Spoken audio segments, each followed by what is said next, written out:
Hi, everyone. My name is Julie Holbrook, and I'm from the Graduate Admissions Office at the John A. Paulson School of Engineering and Applied Sciences. Today, I'm going to tell you a little bit about the graduate programs, and then we'll talk about the application process for them. If you have any questions, feel free to contact our admissions office at admissions@cs.harvard.edu. That address will appear later in the slides, so don't worry about writing it down right now. Let's click to the slides. And the first picture you'll see is of Pierce Hall.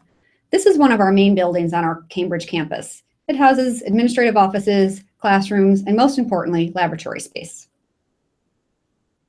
We offer admission to the PhD in 4 separate disciplines: applied mathematics, applied physics, computer science, and engineering sciences. Within engineering sciences are 4 subfields: bioengineering, electrical engineering, environmental science and engineering, and material science and mechanical engineering. Students interested in material science can come in through the material science and mechanical engineering discipline, or can come in through applied physics. It's really up to them to determine which degree makes the most sense given their interests. All of students in our PhD programs across disciplines have some common denominators. The average length to the degree is about 5 to 6 years. All students are required to take 10 courses, pass a qualifying exam, and defend their thesis. All PhD students are also required to serve as a teaching fellow in the second year of their PhD program. Teaching fellows is Harvard speak for a teaching assistant. Some students choose to teach for their research advisor. Some students choose to serve as a TF for a course that they took in their first year, and others prefer to TF in a course that they might not have an opportunity to take but are interested in the subject matter. The point is that there is a lot of flexibility for students to decide what course they serve as a teaching fellow in. All of our PhD students are fully funded as long as they remain in good academic standing. Financial support is a combination of CEAS fellowships, external fellowships such as the NSF or NDSAG, teaching fellowships, which we just talked about, and research assistantships under the supervision of their research advisor. We offer terminal master's degrees in 2 areas: electrical engineering and computational science and engineering. We have 2 master's programs: the Master of Science, which is a 1-year coursework-based program that does not include research. 8 courses are required for completion of the Master of Science. The Master of Engineering program is a 2-year program with 1 year of courses and 1 year of thesis research. Again, 8 courses are required, and then in addition to the 8 courses, students spend an additional year working on a thesis under the supervision of a faculty member. Students in both the SM or the ME program are expected to be full-time students. Students in our master's degree programs are not eligible for financial aid or CEAS fellowships, research assistantships, or teaching fellowships. Generally, master's students pay for their own education. Where is CEAS? Most of you know that Harvard is in Cambridge, Massachusetts, which is across the Charles River from Boston. However, some of CEAS will be moving. In 2020, part of the school will be moving into Allston, which is a neighborhood across the Charles River, next to the Harvard Business School and the iLab. For students who enter a PhD program in fall of 2017, you'll still be here. Here's a quick picture of the campus. Up in the upper left-hand corner is Harvard Square. That's where the CEAS campus is right now, just behind Harvard Square. In Allston, that's in the foreground of this picture. You'll see the CEAS building highlighted in red. There are other new buildings being built as well. There's a Gateway building. You'll see that we're very close to Harvard Business School, and there's going to be all kinds of multi-use space, residential complexes, dining complexes, and retail. Ultimately, a hotel and conference center will be built there too. This is a great new campus, and Harvard is putting a lot of time and resources into making it a really terrific space for students. Here's a rendering of the new CEAS building. It will be one of the most state-of-the-art buildings for science and engineering teaching anywhere. There's going to be plenty of space for active learning labs, makerspace, student club space, and flexible classrooms.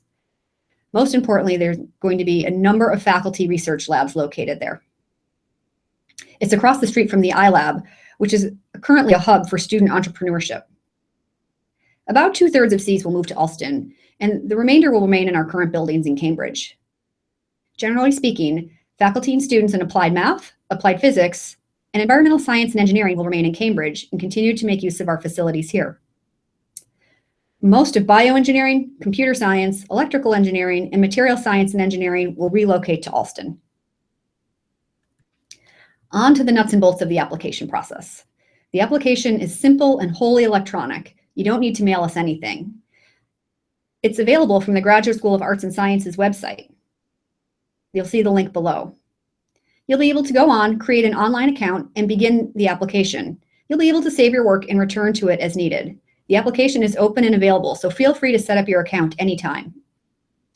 Most importantly, you need to know that applications are due on the deadline, which is December 15th of 2016. The application will shut down at 5 o'clock that afternoon, so please don't delay in submitting it. We don't accept late applications.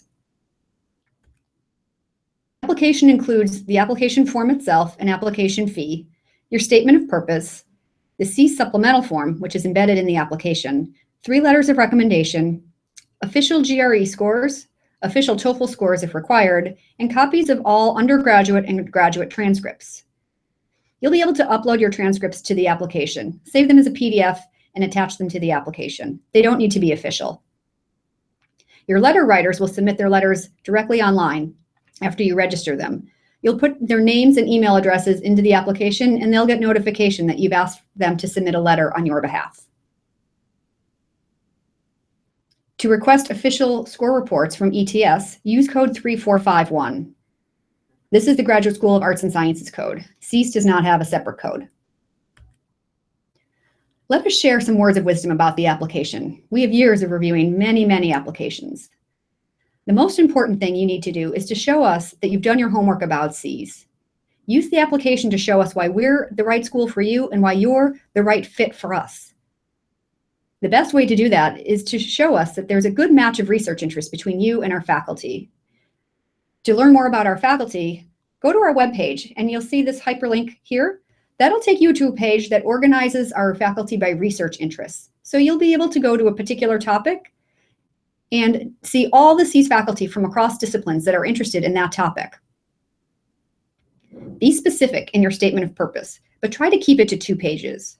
Talk about your research interests and your goals, as well as the specific CEAS labs or projects that you might be interested in. You'll be asked to identify 3 members of the CEAS faculty in whose work you're most interested.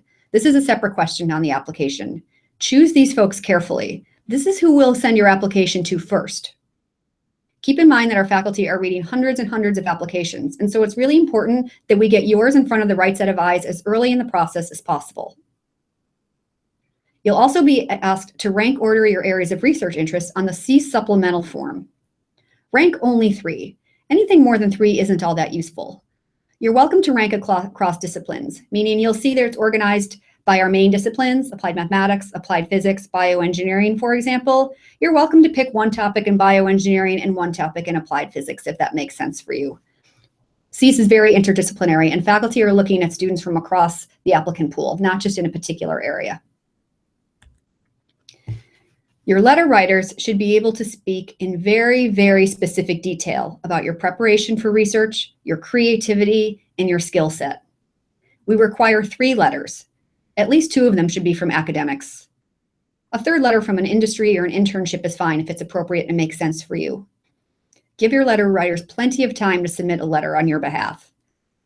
We recommend asking them in at least 2 months in advance. You'll be able to monitor whether or not they've submitted a letter for you on the online application. Make sure that you check that periodically, and make sure that you check it as we approach the deadline.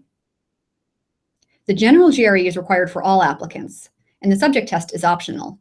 If you have a subject test score, feel free to send it to us, but it's not required. The TOEFL is required for any student who does not have an undergraduate or equivalent 4-year degree from a school where English is the language of instruction. A master's degree is not sufficient and does not meet this requirement. We do not have a minimum GRE or GPA cutoff. However, the minimum TOEFL score is 80. We recommend taking your standardized tests no later than October of 2016 to allow time for ETS to send your official scores to us by the application deadline. What happens after December 15th? You'll submit your application, and at that point, we'll begin review of all of our applications.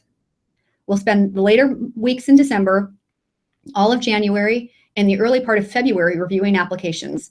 We generally finalize admissions decisions around mid-February. The Graduate School of Arts and Sciences will provide official notification to you via your Hobson's account. Students who we admit have until April 15th to accept our offer of admission. This is a standard date across most of the schools for whom students are in which students are interested in. So chances are the number of schools that you'll be admitted to will all have an April 15th deadline. That gives you plenty of time between when you're notified and your decision date to visit the different schools so you can make the best decision possible.